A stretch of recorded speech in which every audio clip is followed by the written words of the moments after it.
Hey everybody, to the couple of people that are here on time. Good morning. It's September 29th. Welcome to the MakerDAO community call. My name is David Utrobin, and I have the good pleasure of leading these calls and kind of doing them week to week. If you're new to the call, just to give you an idea, we typically go over like the week in MakerDAO, any any interesting updates. Governance stuff, partnerships, etc., etc. So basically anything that's relevant to like recent events we cover.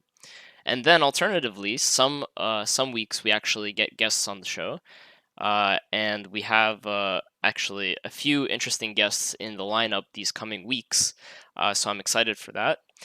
Uh, Additionally, we're starting to see a communications team kind of forming in the community. And I've been working with them, and actually Anna in the chat is a member of this communications team. I've been working with them to also kind of give them this community call as a platform to surface interesting topics, uh, surface interesting projects, and basically use it as their own as well. And so, yeah, with that, today's going to be pretty low key. We are simply doing just a weekly recap of what's going on in MakerDAO. And Tim Black, Anna, and a couple others who produce the Maker Relay every week give me a really, really great publication to basically work through on this community call. It is very useful if you are a voter. I highly suggest you bookmark the Maker Relay tag, which if you're in the call and you see there's a little green button right like below this like little Maker tag. There's a little green button that says Maker Relay. It'll take you to the forum. And if you're watching on YouTube, it's in the description. I'm putting the link to the Maker Relay tag on the forum. So if you go there, it's listed by the latest at the top. So every Monday evening, I believe Tim posts it. So yeah, check that out, and it's really good. Also, at the very bottom, there is a feedback kind of type form and ways to just give them feedback. So if you find that there is something that doesn't make sense in the Maker Relay, or you have an idea for how to improve it, I highly suggest you, you share that idea. Feedback is a total gift, and I believe this team is with the community in trying to just make the best communications possible for the typical average MKR voter and community member. So yeah, with that being said, I am gonna share my screen in just a moment, and I'm gonna run through Maker Relay. And also, just a note on this call. So this is a very laid back call. Feel free to like engage with me in the chat. Feel free to actually ask questions or like ask me to go back and kind of explain stuff. Also, if you're not camera shy or mic shy, I'm happy to invite you on the mic and have conversations as well. So this is very much meant to be kind of a laid back Tuesday afternoon. Well, depending on where you are, really, but laid back Tuesday community call. So feel free to ask me anything while I run through this. So here I am. I'm gonna share my screen in just a sec.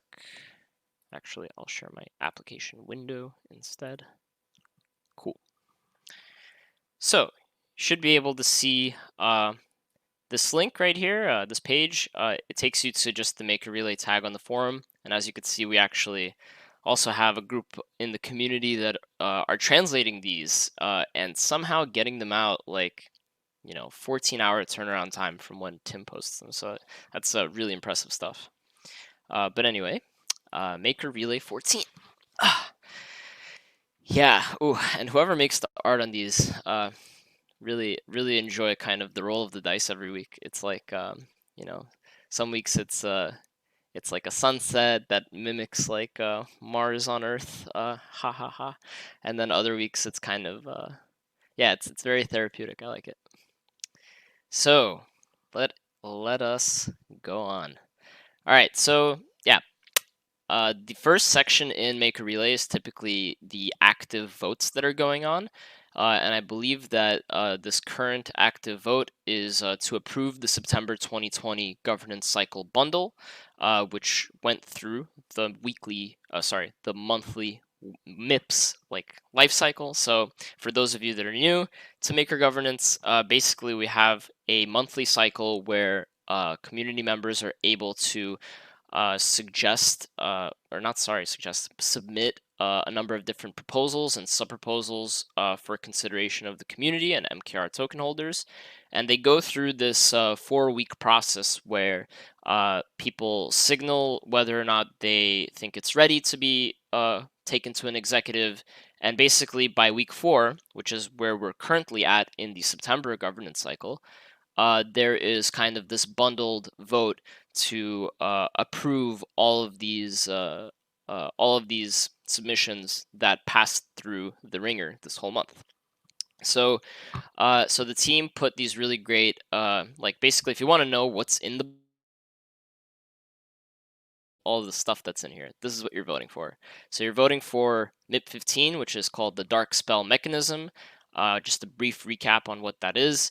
It is a way to submit bug fixes without exposing the fix to like reverse engineering. So in Maker governance, when you pass a code change or any change in the system, there is a, I believe, 12-hour or 6-hour governance delay.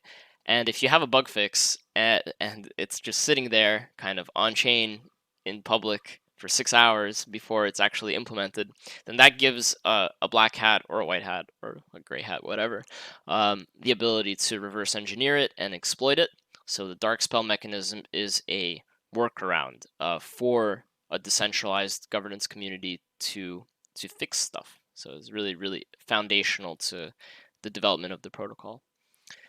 We have a number of team onboarding, two team onboarding sub-proposals. One is for the risk team. Basically, we are officially onboarding Primoz Cordes as a risk domain team, which I believe he would be the risk domain team facilitator, and anybody who he works with, like Marto and others, they would be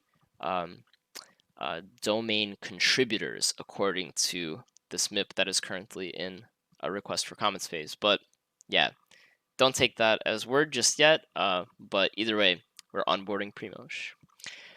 For the smart contracts team, we are officially onboarding, if this vote passes, Christopher Mooney, who is one of the most awesome smart contract guys at the Maker Foundation. Will Barnes, who actually is also at the Maker Foundation and has spearheaded this Dark Spell Mechanism MIP.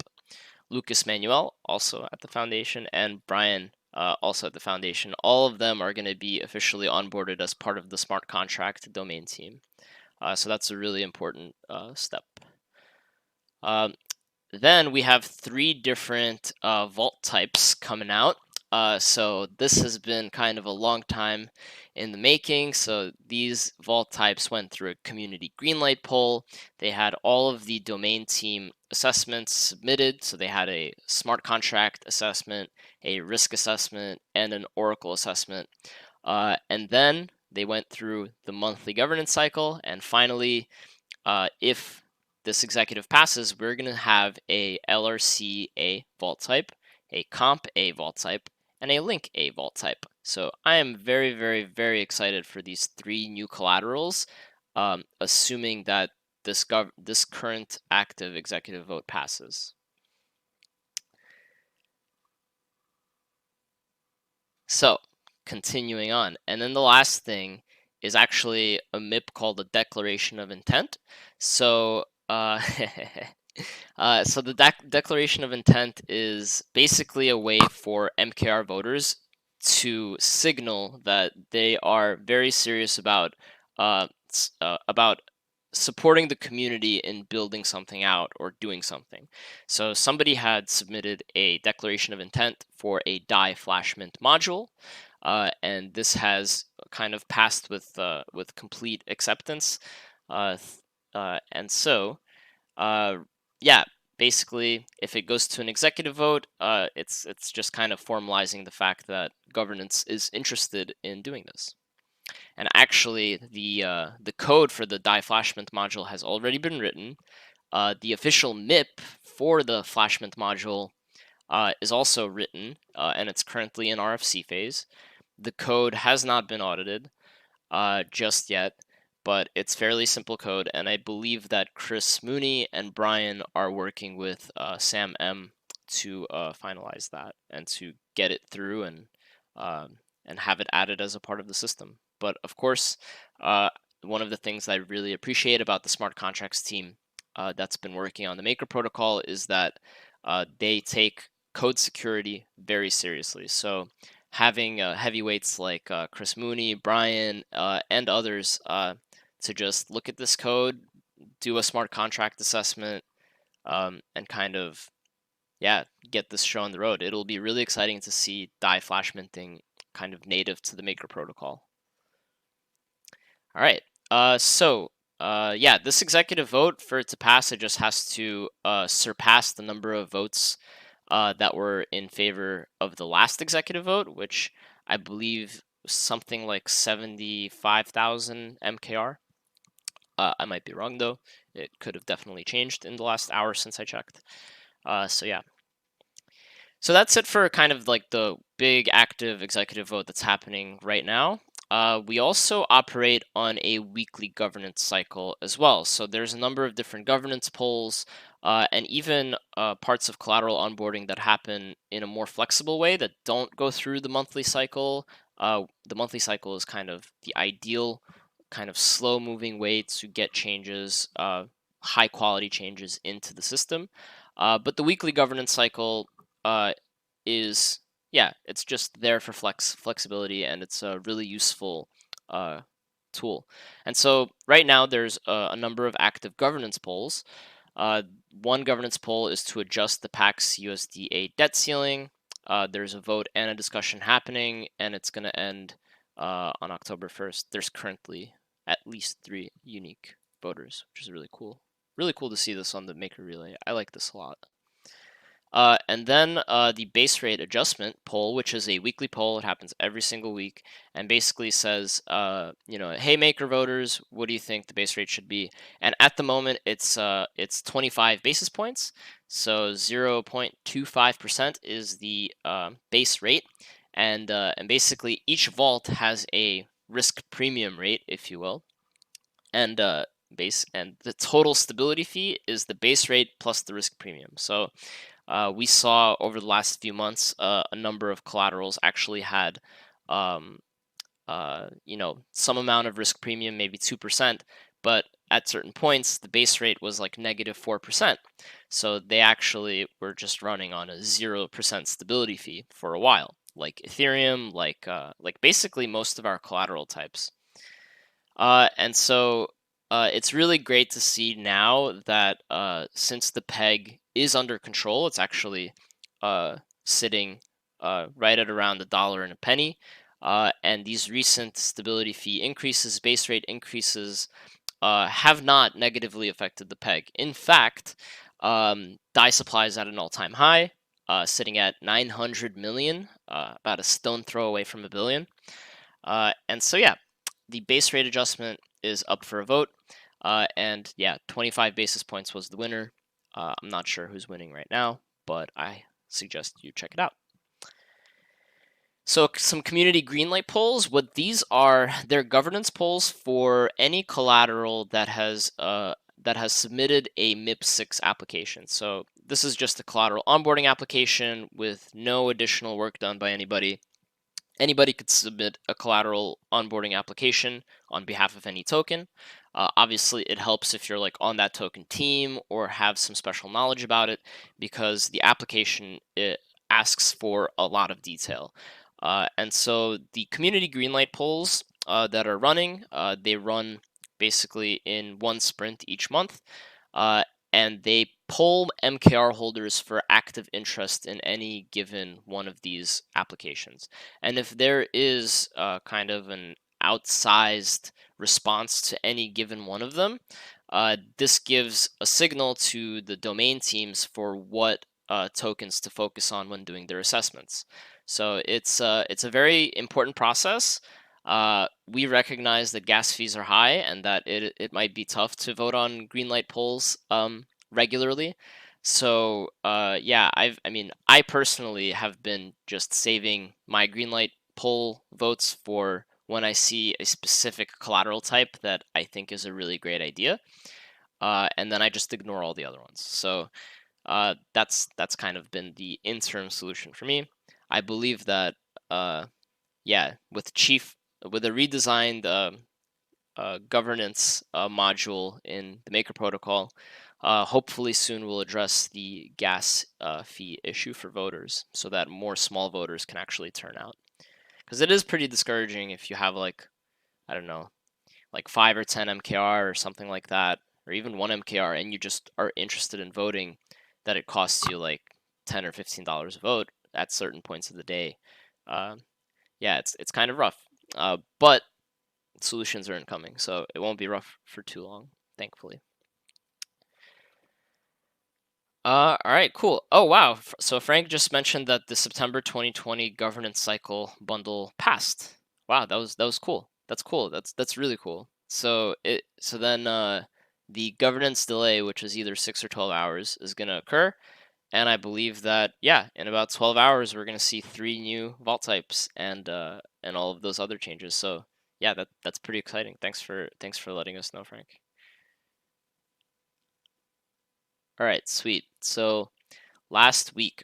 So here's what happened in Maker last week. This is also important for you to know as a person who's following the Maker protocols. So yeah, we had a monthly MIPS governance poll. This poll basically had all of the stuff in the current executive bundle that just passed, and it's just a part of the process of the monthly MIPS governance cycle. So that passed. Uh, yeah, that's about that. And then we had a executive vote with multiple changes that are listed here. That passed also yesterday with 73,000 MKR and 47 unique voters. So a list of these changes are here. I'm not going to kind of talk about the exact every single line item, but I'll give you the basics.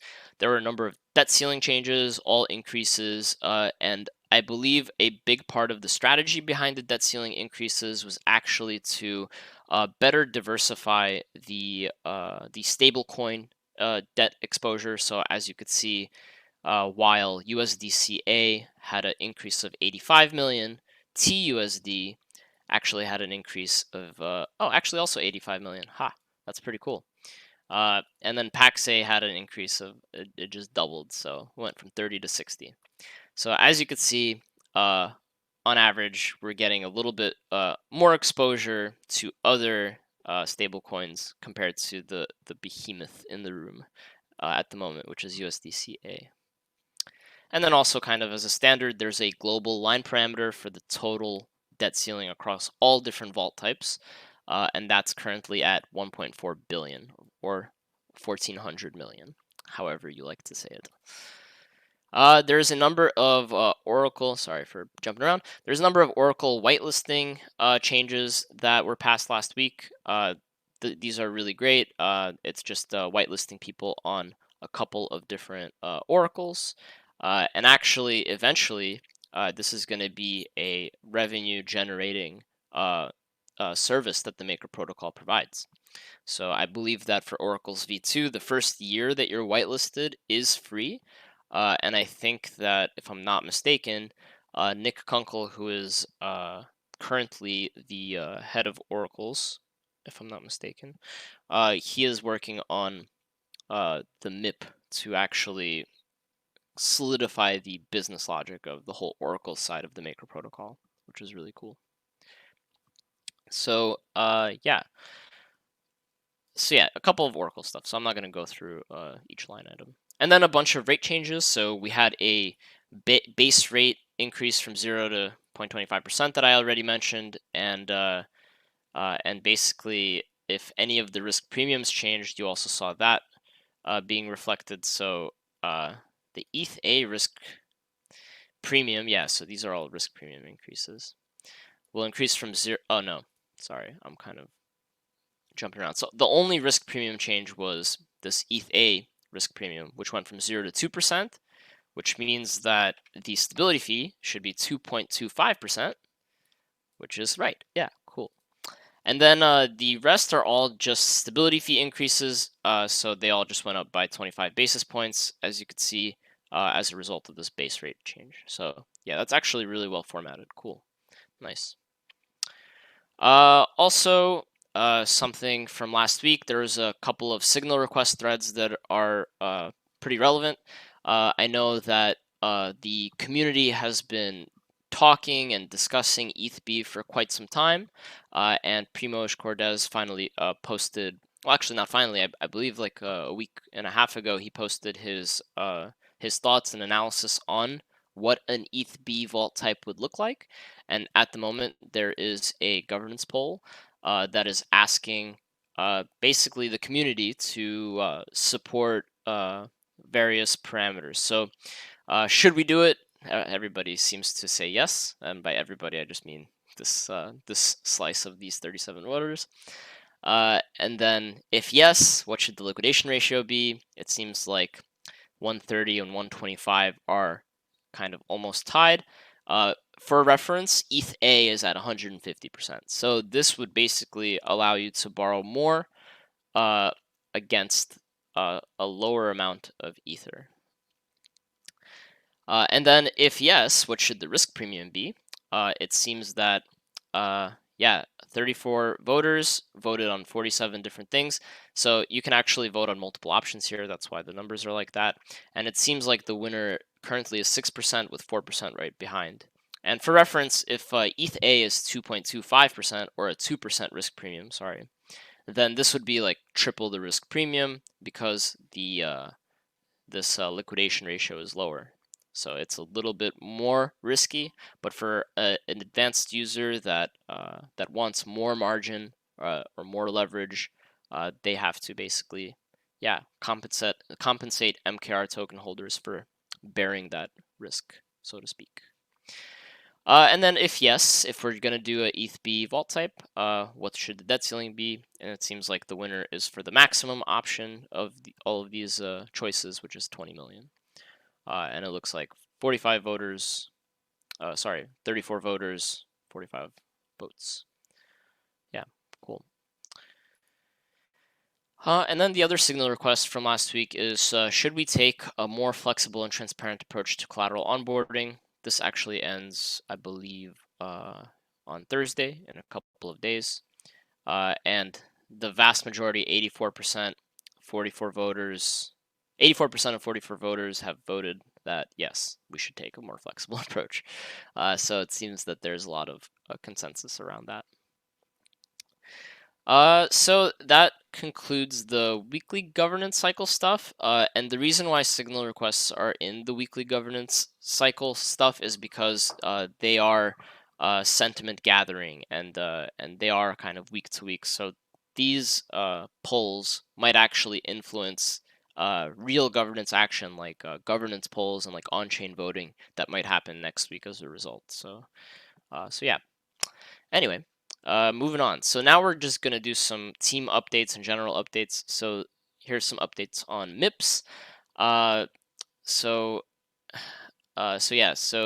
the mandated actors, well, Charles St. Louis had posted this forum thread on improvements to the collateral onboarding framework. This basically lays out how we could be more flexible in doing collateral onboarding, and also the associated forum signal thread to get the community to basically communicate whether they agree with the general approach or not. There is also a protocol DAI transfer update. There's also a weekly actual debt ceilings adjustments update. So yeah, there's some good stuff happening in there. There's a number of proposals in the RFC phase, the request for comment phase. You know, a lot of them I covered in last week's call, but you know, here's the Flash Mint module that was recently submitted. This is also a very important one, MIP 23, domain structure and roles. So Long for Wisdom lays out kind of a new way of thinking about how domain teams should be structured and what the roles can be. And he basically lays it out like this. Each domain should have a domain facilitator. So you could have multiple domain facilitators. And the domain facilitators actually have to be onboarded, right? And then the second role is the domain contributor. The domain contributor doesn't have to be formally onboarded, but they have to have their name associated with any work that they submit, and it has to be kind of sanctioned by the domain facilitators. And the way that works is basically domain facilitators have veto power on anything that domain contributors submit. So they can communicate publicly and say, hey, ignore this. So really, really cool to see kind of this more flexible domain structure. And I think it's going to give rise to a lot of like smaller working groups, because if you have somebody who's very responsible and kind of competent, and works with one other person, you can have basically, an approver who's responsible, and then a person who's just doing work with less kind of responsibility for. I mean, they're both responsible, of course, but you guys kind of get it, I hope. Anyway, so I'm not going to go through all of these. I've kind of covered them. If you're curious about any of these, obviously click on these links. They go right to the MIP on the forum, and you're able to kind of get the rundown. They all have a sentence summary at the top of them, so if you're curious about any of these, check them out. So here's some updates from the different teams. The smart contracts team has decreased the USDC PAX and TUSD liquidation ratios to 101% to help stabilize the peg. This was done through on-chain governance. So it was actually part of an executive vote that happened a couple of weeks ago. The Gitcoin feed key was replaced on the Mana USD Oracle. I believe there was a problem with their old feed key, so that passed through governance as well with relative ease. The smart contracts team finished working on the Flashmint module, so they actually helped Hexanaut in producing the code for the Flashmint module, and they will post about it in the forum and do a code review next week. So looking forward to that. And then for next week, the smart contracts team is going to do a review of MIP 21 for real world assets. And this MIP is basically submitted by, I believe, Matthew Rabinowitz. Real world assets, off-chain asset-backed lender. So this proposal defines a MakerDAO module implementation for DAI borrowing with real world asset-backed lenders. So yeah, it's pretty generalized, and I think that there's some technical stuff in it. And that's why the smart contracts team is going to review it. Team update from the Oracle's team. The TUSD implementation was whitelisted. A few whitelisting proposals for DDEX, Open, Yearn, and Kyber have been submitted and passed, or are being passed. Actually, no, they've passed, right? Yeah. And then and then the Oracle's team also submitted collateral onboarding Oracle assessments for PAX GUSD and YFI. So these two potential collateral types now have at least the Oracle assessment. So if they don't have the smart contracts assessment and the risk assessment, they can't get onboarded like super properly. I mean, but yeah, looking forward to seeing these two as collateral types, hopefully in the near future. And then a quick update from Risk. Primoz Cordes posted a really interesting piece on unwinding stablecoin exposure, and he suggests that the next collateral types that we should focus on are kind of these LP pool tokens that earn yield. So, and he explains his reasoning, and he kind of gives a list of what the highest liquidity LP yield earning tokens currently are. And basically check that out. It's a really interesting read, and it definitely makes a great case for these types of assets, these pool assets that earn a yield. And then finally, so Primož mentioned that him and his team are close to finalizing a new rate setting approach. I believe he spoke about it in this forum post. I think this links to just to MakerMan's comment, but back in August, he kind of explained a lot of the thinking behind the rate setting approach. And then later on, he actually posted an interesting forum piece explaining that there's also business considerations for MKR voters when setting rates. That's why it's important to have positive rates when the environment allows. And then, yeah, so check that out. But yeah, this is just an update. I believe that him and his team are going to post something more formally to the forums once they're done finalizing it. All right, deep breath. I hope everybody is having a fine Tuesday morning, or afternoon, or evening, or not even Tuesday if you're watching YouTube.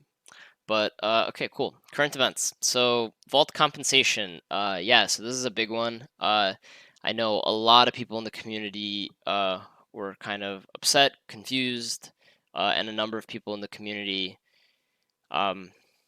yeah, just kind of were like, what can you do? But hopefully this isn't the end of the story. But I'll give you guys kind of the brief update. The vault compensation plan approval poll ended on Tuesday, September 22nd, with the decision not to distribute compensation. The total amount of voting was about almost 90,000 MKR from 38 unique addresses.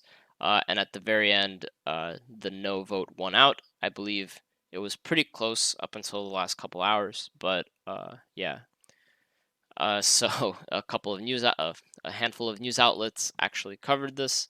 And for more information, if you're somebody who is following this very closely, I highly suggest you read the Vault Compensation Postmortem tweet thread by Monet Supply.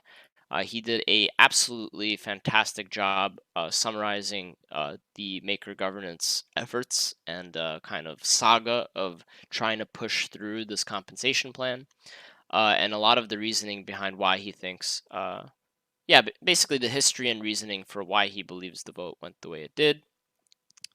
Yeah, definitely highly suggest reading that. So, and Monet Supply, by the way, is one of the co-authors of these compensation plans, along with MakerMan and I believe Jonathan Tatman. I always mess up his name, but yeah. So really, really great community members. They're total MVPs for doing this at all, and it's really encouraging to see that people in the DAO do care. And so, yeah, moving forward. So, some updates for collateral onboarding. So, Seb Ventures raised questions about how Maker can legally accept and liquidate real world assets. He rightfully points out that it's still very early for the real world asset space, that, that there needs to be legal recourse in reference to liquidating tokenized assets, right? So, really interesting thread. If you are a law expert or somebody who's interested in that part of onboarding real world assets, highly suggest engaging with Seb and just talking on that thread. Yeah. So yeah, a quick update on the collateral onboarding call. So last week we had Mark Zeller and Stanny from Aave, and then also Tyler Winklevoss from Gemini to present Lend and GUSD as potential collateral types. So there's a call summary and video recording on the forum. So if you're interested in that, go check it out.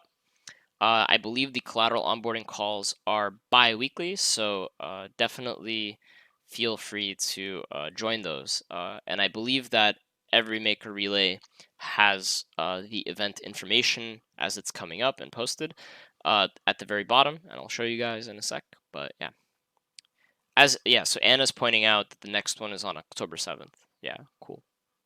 So pretty much a week and a half from now, or no, sorry, almost exactly a week and a day from now. Yeah. All right, this is a fun one. So there's me. So join the summary team. This is just a brief update. So whenever MakerDAO has a number of public calls that happen. This being one of them. Uh, but a lot of public calls actually are pretty intense. So they're very information heavy. They have a lot of different subject matter, and not everybody who is participating in MakerDAO can devote an hour and a half to 2 hours every week on at least the governance call, right? And so we've had this initiative for a long time to create high quality summaries of governance calls that are posted both on the forum and on the community development portal. Um, and so we have a team right now of about 4 or 5 people that are rotating to do this kind of work. And since there are more and more public calls kind of on the horizon, it started off with just the governance calls, maybe 4 a month, but now between the governance calls, the collateral onboarding calls, eventually mandated actor calls, eventually even emergency governance calls, or sorry, not emergency, unscheduled governance calls, uh, there seems to be a growing average number of public meetings. And so we are very interested in expanding the amount of writers and reviewers that are part of this team. Uh, this is obviously not like volunteer work.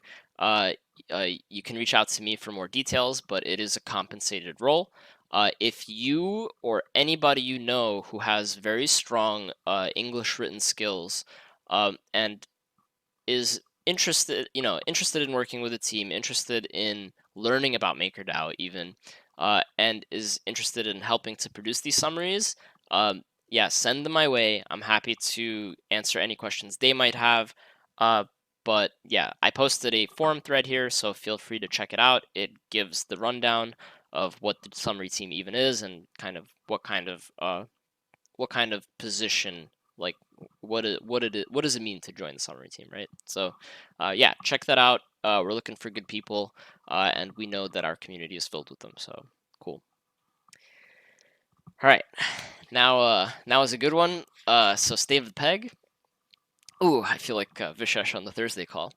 So as you can see, the State of the Peg has been uh, quite average. So since about January, the DAI peg has been staying at above $1.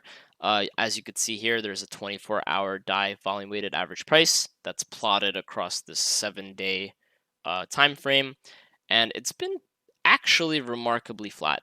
And we're sitting at right around $1.01, right below actually. So this is very, very good. And as you could see, these bubbles are individual trades on varying protocols. As you can see, Uniswap is the dominant place where you could see most of this volume. And actually, for the last week, we've seen some large trades coming underneath $1 or hitting $1. So this is very positive. And as you can see, this blue line here is the ETH price. So this is just an attempt to kind of understand how the DAI price moves with the ETH price, and it looks like they're pretty decoupled. I can't really see any obvious pattern. Maybe there's something, right, like spiked up, and I don't know. But either way, the DAI peg is looking pretty healthy, and despite the recent stability fee increases, DAI supply has not suffered, and the peg has not suffered. So really encouraging to see that. Yeah, so DAI supply is inching closer and closer to 1 billion. I believe that this is actually a pretty current number. Yeah, it is. These stability fees are wrong though. They have been updated, as you can see. Utilization is mixed, which is really great. And actually, so if anybody uses Maker Burn, they have a really great page here on this tab called the Rundown. And you could actually see the current utilization distribution from top to bottom, total supply top to bottom, annual fees not top to bottom, but based on total supply top to bottom. So it's really exciting to see that the Maker protocol is actually earning almost 30 million a year in stability fees right now. Of course, this is risk compensation, and yeah, it's just really cool to see this thing plugging away. We're almost at 1 billion DAI, and the protocol is beginning more and more to look pretty healthy. There seems to be a good distribution. Yeah, a stable coin and a volatile crypto. We got some Bitcoin in here. Got some more stable coins. Got a few, volatile crypto assets down here. So the overall collateral portfolio is not looking bad in my honest opinion. So excited to see that. Cool. So yeah, I'm gonna pass that over. So over the last 7 days, we have seen a volume of around 189 million across at least these exchanges. And it looks like Uniswap, yeah, is by a long shot the dominant player here. The average volume, the average volume weighted average price, places DAI at $1 and a penny. I believe that's the 7-day volume weighted average price. So you can actually do volume weighted average prices across different time spans. There's 24-hour ones, there's 7-day ones, there's there's 90-day and a year ones. And so if you're interested in actually checking that out, you can go on Vishesha's really useful dashboard here, and you could play around with the filters. It's a little bit slow because it is a lot of data that it pulls in, but I'll give you guys just a brief little demo if you're curious how to do this yourself. So you could put this up to, I believe, yeah, he does 90 days at a maximum. You could even mess with the decimal points. But over 90 days, it looks like $1 and almost 2 pennies. So over the last 3 months, yeah, above peg on average for sure. But now we're at $1 and a penny and a little bit below even. So progress is being made. Oh no, I meant to close that. Cool.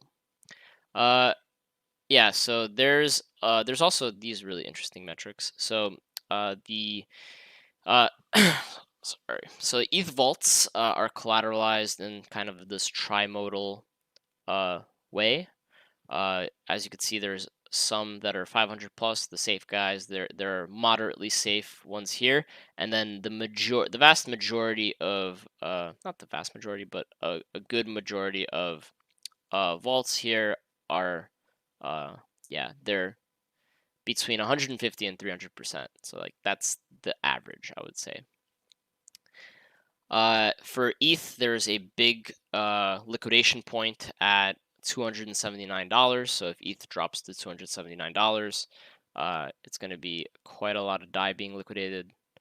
38 million DAI. But of course, as we approach $279, it's important to note that individual vault owners will either add more collateral, pay down DAI debt. So unless ETH goes to $279 like in the next hour, this is kind of a dynamic number. Don't think of it as static. And then likewise for WBTC, which has a far higher concentration of debt in vaults and fewer vaults, there is a huge liquidation wall at $9,394 for Bitcoin. And it's also to the tune of around 35 million DAI. And it seems to be concentrated in these top two. If you could see this, I'll actually zoom in. So it seems to be concentrated in these top two vaults here that have 174 and 173% collateralization, and they are taking out a combined debt of 35 million plus 24 million, so like 50 million DAI between the two of them. So yeah, that's really interesting to see and slightly scary. Yeah, cool. All right, so really quick, just doing a time check. So it's 12:48. Let us go through kind of the last little bits and pieces of this Maker Relay, and then I'm gonna let you guys all get on with your Tuesday and have a nice productive day, hopefully. So community, there's a couple of cool articles. Pundi X is set to unveil a DAI agent network in Ghana, so they're helping kind of retailers and local markets actually use DAI, which is exciting. There was also a Maker Foundation blog post about how DAI is becoming the currency of the NFT digital art and culture market. This is a really, really cool thing that I would love to see. So yeah, check that out if you're interested. We already covered a bunch of forum stuff, so I'm going to skip over that. There's a number of podcasts and videos. All of these are YouTube links. Yeah, we had the onboarding call, last week's community call if you missed it, an async art launch day live stream, which is interesting as well. And then this YouTube video about what is MakerDAO and why DAI is the best collateral out there. I actually wonder who this is by.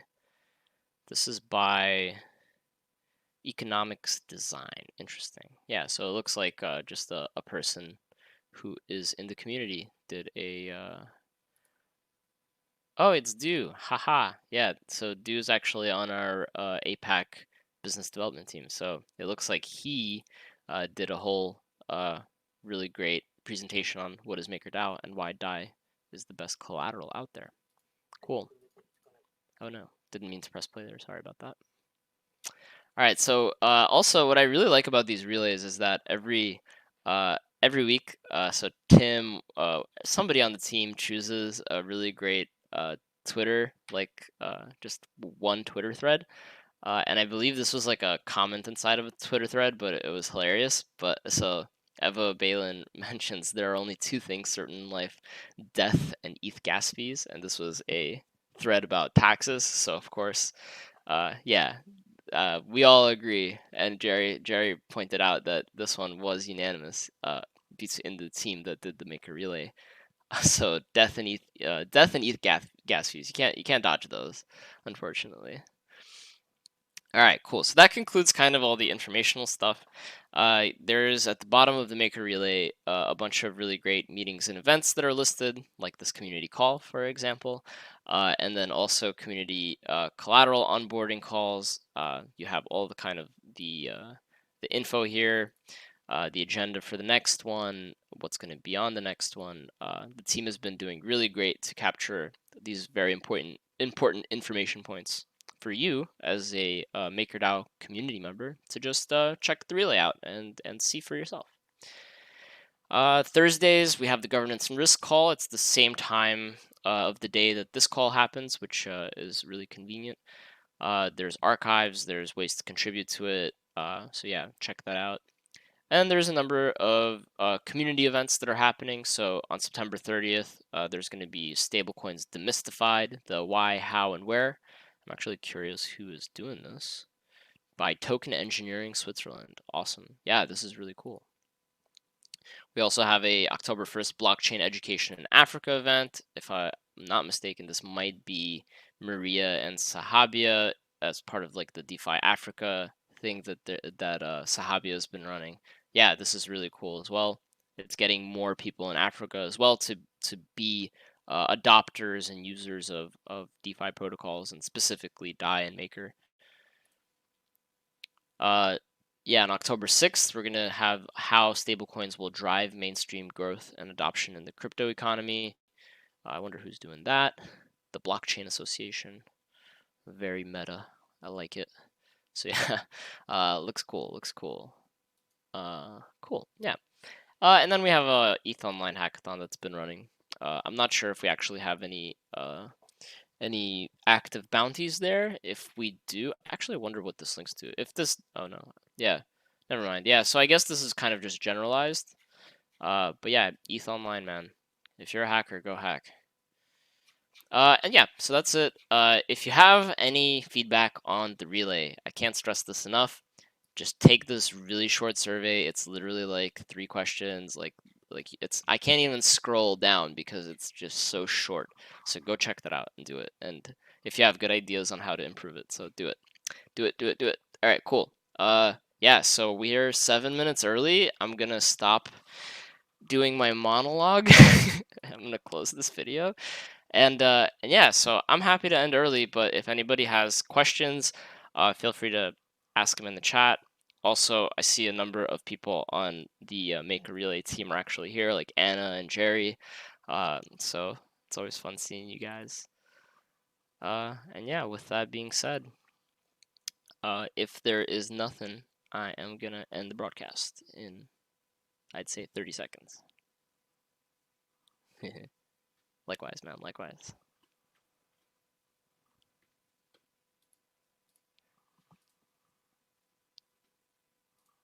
All right, cool. Well, thank you all for coming, and yeah, for those of you that couldn't make it, lucky you. This is on YouTube, so yeah, I'll be uploading this shortly, and see you all soon. Thank you, everyone.